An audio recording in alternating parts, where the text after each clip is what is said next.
எல்லாத்துக்கும் வணக்கம். சோ நிறைய பேர் இன்னைக்கு பங்கு சந்தையை பார்த்து பயப்படுறாங்க.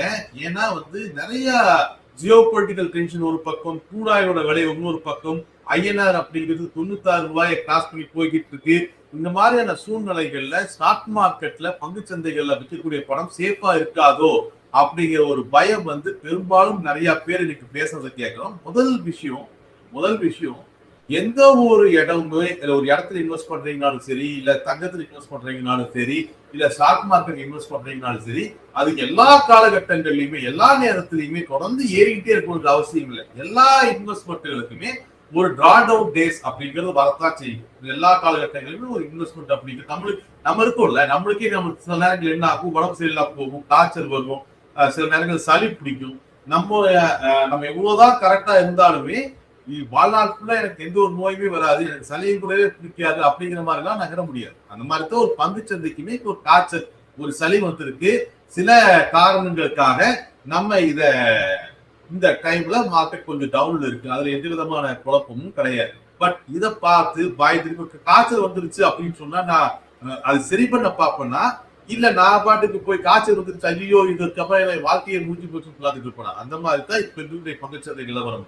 சரி, முதல்ல பங்குச்சந்தை இவ்வளவு தூரம் இன்னைக்கு கீழே இறங்கி இருக்கிறதுக்கும் இன்னைக்கு வீக்கா இருக்கிறதுக்குமான காரணம் என்ன அப்படிங்கிறத பார்க்கலாம். முதல்ல ஜியோ பொலிட்டிக்கல் டென்ஷன், ஈரானுக்கும் அமெரிக்காவுக்கும் நடுவில் நடக்கக்கூடிய ஒரு யுத்தம், அதே மாதிரி ரஷ்யாவுக்கும் யுக்ரைனுக்கும் நடக்கக்கூடிய ஒரு யுத்தம். சரி, அவங்க எல்லாம் அங்க சண்டை போட்டு இருக்கிறதுக்கும் நம்ம ஊர்ல இருக்கக்கூடிய Reliance, SBI stock, ICICI stock இதெல்லாம் பெரிய அளவுல டவுன் ஆகுறதுக்குமே என்ன சம்பந்தம் இருக்கு அப்படின்னா, முதல்ல உலக அளவுல பொருளாதார சூழ்நிலை சரியா இருந்தால் மட்டுமே நம்ம நாட்டில் இருக்கக்கூடிய நிறுவனங்களும் வியாபாரம் பண்ணிக்க முடியும். ஓகே, இப்போ ரிலையன்ஸ் நிறுவனம் இருக்குன்னா ரிலையன்ஸ் நிறுவனத்தோட வியாபாரம் அப்படிங்கிறது வெறுமன ரிலையன்ஸ் இந்திய நாட்டு மக்களை மட்டும் நம்பி இருக்கிறது இல்லை. எஸ்பிஐயோட வியாபாரம் அப்படிங்கிறது வெறும் இந்திய நாட்டு மக்களை மட்டும் நம்பி இருக்கிறது கிடையாது. சோ உலக பொருளாதாரத்தை நம்பித்தான் இன்னைக்கு பெரிய பெரிய நிறுவனங்கள் செயல்படுது. அப்போ அமெரிக்கா ஈரான் பாராகட்டும் அல்லது ரஷ்யா யுக்ரைன் பாராகட்டும், இந்த மாதிரியான விஷயங்கள்னால பங்கு சந்தைகள் பாதிக்கப்படுறது இறக்கிறதும் ஒரு விஷயம். ஓகே, சரி, இதுக்கு டைரக்ட் இம்பாக்ட், இவ்வளவு பெரிய இம்பாக்ட் அப்படிங்கிறது வெறுமனே இந்த நிறுவனங்கள் தொழில் பண்ண முடியாம அல்லது நிறுவனங்களோட தொழில் கம்மியாகிறதுனால, ட்ரம்ப்போட டாரிஃப்னால எக்ஸ்போர்ட் பண்ண முடியாதனால மட்டும்தான் நடக்குதா அப்படின்னா அப்படி இல்லை. இந்த யுத்தங்கள்னால கூடாயினுடைய விலை உச்சத்துக்கு போகுது. கூடாயினுடைய விலை உச்சத்துக்கு போகும்பொழுது நம்ம அதிகமான பணம் கொடுத்து அதிகமான டாலர்ல தான் நம்ம வாங்கணும், கூடாயில் வாங்கணும். அப்போ அதிகமான டாலரை கொடுத்து இந்த கூடாயில நம்ம பர்ச்சேஸ் பண்ணணும். அப்ப அதிகமான டாலரை கொடுத்து இந்த கூடாயில பர்ச்சேஸ் பண்ணும் பொழுது நம்ம அதிகமா ஸ்பெண்ட் பண்றோம்ன்றத ஞாபகம் வச்சுக்கோங்க. ஸ்பெண்ட் பண்றது பிரச்சனை இல்லை. இப்போ நானும் தான் நிறைய செலவு பண்றேன், நீங்களும் சரியா செலவு பண்ணுவீங்க. ஆனா அந்த செலவு எப்படி இருக்கணும்னா நம்ம வருமானத்துக்குள்ள இருக்கணும். நம்ம செலவு எப்படி இருக்கணும், வருமானத்துக்குள்ள இருக்கணும். ஆனா இப்ப இந்தியாவுடைய பிரச்சனை என்னன்னா ட்ரேட் டெபிசிட். நம்ம வருமானத்தை காட்டிலும் அதிகமா செலவு பண்றோம். ஏன் அதிகமா செலவு பண்றோம்? வேணும்னு போய் செலவு பண்றோமா? இல்ல, கூடாயோட விலை அதிகமாயிடுச்சு. கூடாயோட விலை அதிகமானதுனால நம்ம அதிகமா செலவு பண்றோம். அதிகமா செலவு பண்றது அப்படிங்கிறது இந்திய ரூபாயாவே செலவு பண்ணிட்டோம்னா பிரச்சனை இல்லை, எவ்வளவு அடிச்சுக்கலாம்.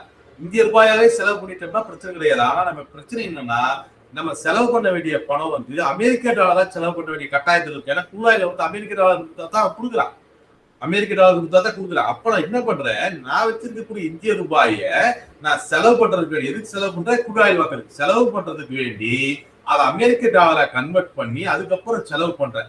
இதனால என்ன ஆகுது, ஐஎன்ஆர் மதிப்புன்னு சரிஞ்சிருது. இன்னைக்கு 96 ரூபாய்க்கு மேல நிக்கிறத நம்ம பார்க்கணும். அப்ப இதெல்லாம் தான் இன்னைக்கு பங்குச்சந்தையை ஒரு நெருக்கடியான இடத்துல வச்சிருக்கு. இதெல்லாம் தான் இந்த பங்குச்சந்தை நெருக்கடியான இடத்துல வச்சிருக்கு. அப்ப இதை பார்த்து பங்குச்சந்தை முதலீடு பண்ணக்கூடாதா, கமெண்ட் போயிடலாமா அப்படின்னா இல்ல, இதெல்லாம் தான் கரெக்டான சந்தர்ப்பம். இந்த மாதிரியான வாய்ப்புகள் அடிக்கடி கிடைக்காது.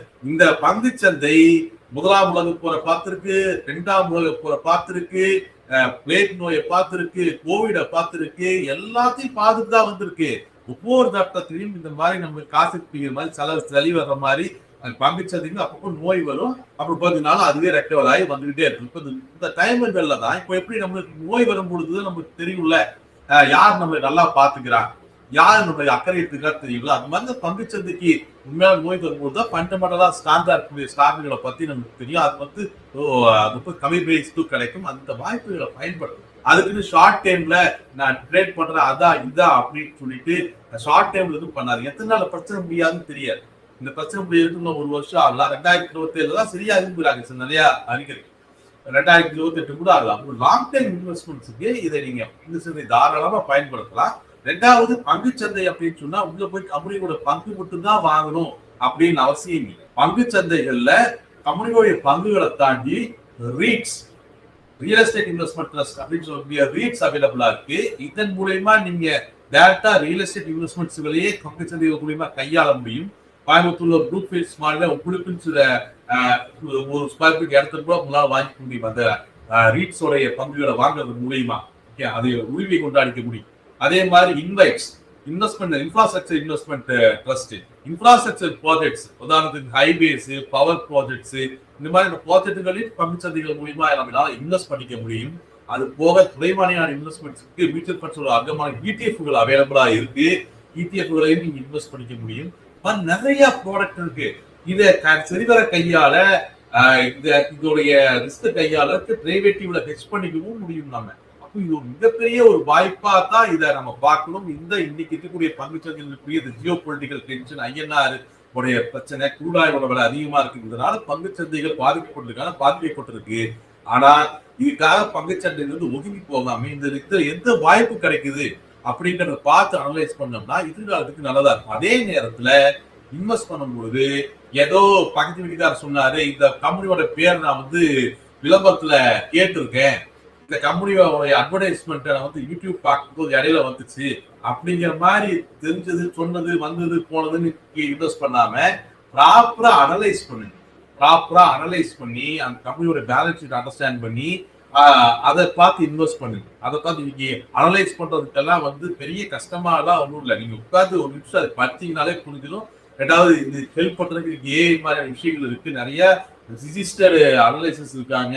இந்த மாதிரி நிறைய தகவல்களும் உங்களுக்கு கிடைக்குது. இதை பார்த்து நிறைய தெரிஞ்சுக்கிட்டு ப்ராப்பரா அனலைஸ் பண்ணி இந்த பங்கு சந்தைகள்ல இந்த மாதிரியான வாய்ப்புகள்ல அதை பத்தி பயப்படாம உரி பண்ணாம வாய்ப்புகளை பயன்படுத்திக்கங்க. பங்குச்சந்தை அப்படிங்கிறது நம்ம தூரம் ஒதுக்கி அப்படி பயந்து வரக்கூடிய விஷயம் இல்லை. நம்ம அப்ரோச் பண்ணி வாய்ப்பை பயன்படுத்திக்க வேண்டிய ஒரு விஷயம். நன்றி. மேலும் ஈடி தமிழ் சேனல்ல வரப்போகும் பிசினஸ் மற்றும் அது ரிலேட்டடான வீடியோவை பார்க்க உடனே கீழே இருக்க சப்ஸ்கிரைப் பட்டனை கிளிக் பண்ணுங்க.